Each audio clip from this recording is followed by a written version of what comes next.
اب تیسری جنگ عظیم، جس حساب سے حدیث میں آتا ہے اس حساب سے یہ جنگ لبنان، اسرائیل اور شام جہاں یہ تینوں ملک ملتے ہیں وہاں سے شروع ہوگی، اور تمام نیٹو ملک سب سے پہلے سعودی عرب کو تباہ کریں گے۔ مکہ مکرمہ، مدینہ منورہ اور حجاز کا علاقہ بچے گا، باقی پورے ایریا میں دشمن کا قبضہ ہو جائے گا۔ اس کے بعد یہ سب سے پہلے بہادر اسلامی ملک ترکی کو تباہ کریں گے، اس لیے کہ استنبول تو ان کی نگاہوں میں کھٹکتا ہے۔ اس کے بعد عراق پر حملہ کریں گے، وہاں بھی ایک بڑے پیمانے پر خون ریزی ہوگی۔ اس وقت تک بہت سے اسلامی ممالک دشمنوں کے قبضے میں آ چکے ہوں گے۔ حدیث میں آتا ہے اس جنگ میں اتنی بڑی تباہی ہوگی، اتنی لاشیں گرے گی کہ لاشوں کی بدبو اور خون کی وجہ سے پورا علاقہ متاثر ہوگا۔ ایک پرندہ اڑے گا، اڑتا رہے گا، اڑتا رہے گا۔ وہ پرندہ کسی پاک صاف جگہ پر اترنا چاہے گا، پر اس پرندے کو کہیں رکنے کی جگہ نہیں ملے گی۔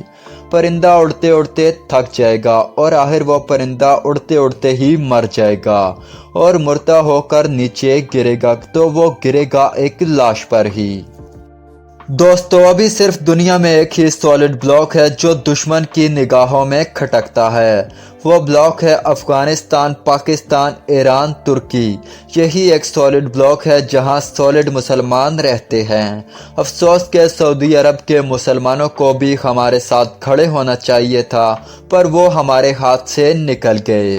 عربوں کو اللہ تعالیٰ نے مسلمان ہونے کے علاوہ جو سب سے بڑی فضیلت دی تھی وہ یہ کہ نبی پاک صلی اللہ علیہ وآلہ وسلم عربوں میں سے تھے۔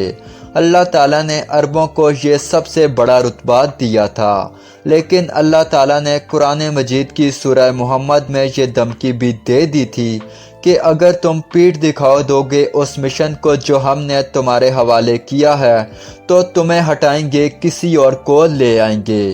یعنی تم اسلام کے معاملے میں ثابت قدم نہیں رہو گے، تب آہستہ آہستہ کر کے سب تمہارے ہاتھ سے نکل جائے گا اور تمہارے اوپر اور لوگ حکومت کریں گے، اور ایسا ہی ہوا۔ دوستو، سب سے پہلے جب مسلمانوں کی حکومت تھی 1258 میں، سقوط بغداد کے بعد عربوں سے اسلام کی قیادت چھین لی گئی، اور اس کے بعد بھی قیادت مسلمانوں کے ہاتھ ہی آئی۔ عربوں کے ہاتھ سے نکل کر قیادت ترکوں کے ہاتھ میں آ گئی۔ تب ایک بہت بڑا ایریا ترکوں کے پاس تھا۔ ترکان تیموری ہندوستان میں، ترکان صفوی ایران میں، ترکان سلجوقی مڈل ایسٹ میں، اور ترکان عثمانیہ کی تو کیا ہی بات تھی، جو حکومت ایشیا مائنر سے لے کر مشرقی یورپ تک پھیلی ہوئی تھی۔ اتنا بڑا علاقہ سلطنت عثمانیہ کے پاس تھا، جسے دی گریٹ آٹمن امپائر کہتے ہیں، اور یہ 3 براعظموں پر محیط تھا۔ اور جب مسلمان اسلام کے طور طریقوں سے اور اصولوں سے ذرا ہٹے تب اتنی بڑی اسلامی حکومت کا نام و نشان ختم کر دیا گیا، اور اس کے بعد دی گریٹ USSR کا نام و نشان بھی ختم کر دیا گیا۔ اس کے بعد کے جو حالات ہیں ان کا حدیث میں ذکر آتا ہے۔ مشرق سے فوجیں نکلیں گی جو امام مہدی کی حکومت قائم کریں گی۔ امام مہدی ہوں گے حضرت فاطمہ ہی کی نسل سے۔ امام مہدی باطل کی قوتوں کے خلاف عرب کے اندر ایک طاقت بن کر ابھریں گے۔ انہیں 2 طرف سے مدد آئے گی، زمینی مدد آئے گی مشرق سے، اور ایک مدد انہیں آسمان سے آئے گی، وہ ہے حضرت عیسیٰ ابن مریم کا نزول۔ حضرت عیسیٰ علیہ السلام جو زندہ آسمان پر اٹھائے گئے تھے نازل ہوں گے۔ حضرت عیسیٰ علیہ السلام کے آنے کے بعد عیسائی اور مسلم ایک مذہب ہو جائیں گے اور ساتھ مل کر دشمن کا مقابلہ کریں گے۔ جہاں بھی بات آئی ہے اسلام کی، مسلمانوں کو وہیں فتح ملی ہے۔ جنگ بدر میں مسلمان 313 نہیں تھے، بلکہ وہ پورے کا پورا اسلام تھا۔ پورا عالم اسلام آزاد ہوا، پر کہیں بھی نعرہ اسلام کا نہیں لگا۔ کہیں عرب قومیت پر تو کہیں کسی اور عصبیت پر تحریکیں چلیں۔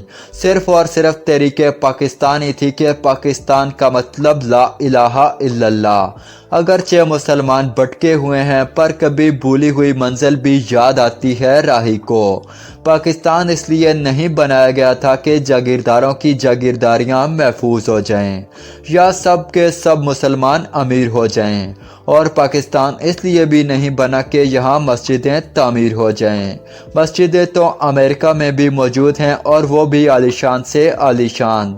ان سب چیزوں کے لیے پاکستان نہیں بنایا گیا، بلکہ پاکستان اس لیے بنایا گیا تھا کہ یہاں اسلام کا نظام قائم ہو سکے، جہاں عام آدمی خلیفہ وقت کو ٹوک کر کہہ سکے کہ سب کو ایک ایک چادر ملی تھی۔ چادر اتنی چھوٹی تھی اس میں سے ہم میں تو کسی کا کرتا نہیں بنا، آپ کا کیسے بن گیا؟ حضرت عمر نے ایک مرتبہ عورتوں کے مہر کے اوپر پابندی لگائی۔ تب ایک عورت اٹھ کھڑی ہوئی، کہا کہ عمر تمہیں کیا حق ہے کہ ہمارے مہر کے اوپر پابندی لگا رہے ہو جبکہ اللہ نے نہیں لگائی؟ قرآن مجید میں ہے، ڈھیروں سونا دے دے کوئی شخص اپنی بیوی کو حق مہر کے اندر طلاق دیتے وقت اس میں سے کوئی کچھ بھی نہیں لے سکتا۔ کہنے لگی عمر آپ کون ہوتے ہیں ہمارے حق مہر کے اوپر پابندی لگانے والے؟ تب حضرت عمر نے کہا کہ ایک بڑھیا نے آج عمر کو اسلام سکھایا ہے اور آرڈیننس واپس، وہ حریت وہ مساوات چاہیے کہ خلیفہ وقت سرکاری کام سے جا رہا ہو بیت المقدس، بالکل سرکاری کام سے 700 میل کا فاصلہ طے کرنا ہو اور ایک اونٹنی اور کوئی سیکیورٹی نہیں، صرف اور صرف ایک خادم، اور اونٹنی پر راستے کا راشن بھی ہے، لہذا 2 آدمی سوار نہیں ہو سکتے، صرف ایک ہی سوار ہو سکتا ہے۔ ایک منزل جے کے خلیفہ وقت بیٹھا ہے اونٹ کے اوپر اور خادم نوکیل پکڑ کر آگے چل رہا ہے، اگلی منزل جے کے خادم اونٹ کے اوپر بیٹھا ہے اور عمر بن خطاب رضی اللہ تعالیٰ عنہ آگے آگے نوکیل پکڑ کر چل رہے ہیں۔ یہ نظام چاہیے عالم اسلام اس کی تلاش میں ہے۔ البتہ تیسری جنگ عظیم کے بعد پانسا پلٹے گا، یہودی گریٹر اسرائیل بنا لیں گے، اس وقت مسلمان دوبارہ ری گین کریں گے، دوبارہ سے تمام مسلمان اکٹھے ہوں گے۔ وہ مسلمان پاکستان سے ہو سکتے ہیں، افغانستان سے ہو سکتے ہیں، ایران سے ہو سکتے ہیں اور ہندوستان سے بھی ہو سکتے ہیں۔ ہندوستان میں بھی اچھے بھلے مسلمان موجود ہیں۔ امام مہدی کے ساتھ مل کر سب شروع کریں گے معاملہ جہاد کا۔ جو علاقے جو جگہ مسلمانوں کے ہاتھ سے نکل چکی تھی انہیں دوبارہ سے حاصل کریں گے اور پوری دنیا پر اسلام قائم ہو جائے گا۔